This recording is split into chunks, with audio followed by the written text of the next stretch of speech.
All right, today we're going on a treasure hunt. We're looking for a tiny, almost invisible word in the Bible, a word that, believe it or not, secretly holds an incredible amount of power. So, to get us started, I've got a question for you. Just take a second and guess. What do you think is the single most common word in the original Greek New Testament? Maybe something like God? Jesus? How about love? Well, whatever you guessed, it probably wasn't a word that shows up this many times. We're talking nearly 20,000 times. That is just a staggering number.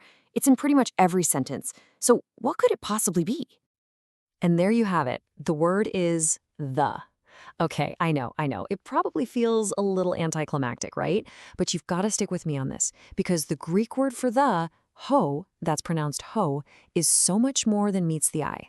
It's not just some little filler word. It's a tool with amazing precision.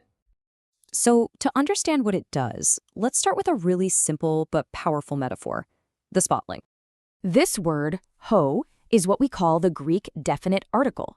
And really, its entire job is to specify and identify something. It's the writer's way of pointing and saying, hey, don't just look at any old thing, look at this specific one right here. And that's the key idea. Whenever a biblical author uses the article, it's like a stage director aiming a big, bright spotlight on something. They're telling you, the reader, pay attention. What's inside this beam of light is really, really important. And here's a perfect example. In the genealogy in Matthew's Gospel, the Greek text literally says, Abraham begot ton Isaac. That's pronounced ton Isaac. Now, of course, we would never say the Isaac in English. It just sounds weird. But in Greek, that little word ton, which is just a form of ho, puts Isaac directly in that spotlight. It flags him as the one, the specific son of promise that the original audience would immediately recognize. But being a spotlight, that's just its first trick. This little article also has a kind of grammatical superpower, something that we just can't do in modern English. And this is where it gets really cool.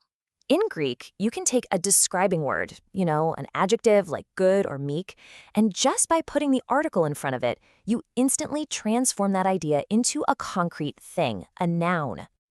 Let's see how this works. The word praeis, that's praeis, on its own just means the quality of being meek. But when Jesus says in the Beatitudes, blessed are hoi praeis, that's hoi praeis, he's not just talking about a vague quality anymore. That article transforms it into a whole category of people, the meek ones. Same thing with agathon, which means good. Add the article and it becomes to agathon, the good thing, or even goodness itself as a concept. So it's a spotlight and it's a grammatical shapeshifter, but its most important role by far is as a tool for incredible theological precision. Our source material calls it a theological scalpel, and that's just the perfect description. It allows the writers to make these unbelievably fine, precise cuts in meaning, cuts that have massive, massive implications, as we're about to see in one of the most famous verses in the entire Bible. Okay, let's zoom in on the classic example, John 1:1. The first part says, the Word was with, ton theon. That's pronounced ton the on. You see that article, ton? It's the spotlight again. It's pointing to a specific identity, the God. The one true God, God the Father. But then in the very next phrase, John writes, and the word was theos, that's theos. Okay, look closely. The article is gone.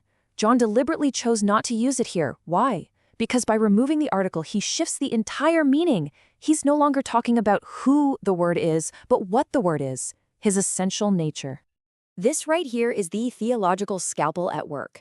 With the God points to a specific person, the Father. Was God, without the article, describes a divine nature. The presence and then absence of one tiny word distinguishes the person of the Word from the person of the Father, while at the same time saying the Word is fully divine.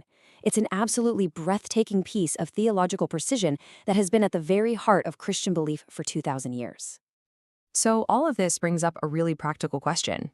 If this little word is so powerful, why don't we always see these distinctions when we just pick up our English Bibles? This is the huge challenge that every translator faces. How do you possibly carry this kind of nuance over into a language like English, which just, it plays by a completely different set of rules? Well, translators usually take one of two big approaches. You've got your more literal translations, like the NASB. They'll try to translate the article directly, word for word, even if it sounds a little clunky, like our the Isaac example. Then you have more dynamic translations, like the NIV. They focus more on a smooth, natural English flow, which sometimes means they'll leave the article out if the meaning seems obvious.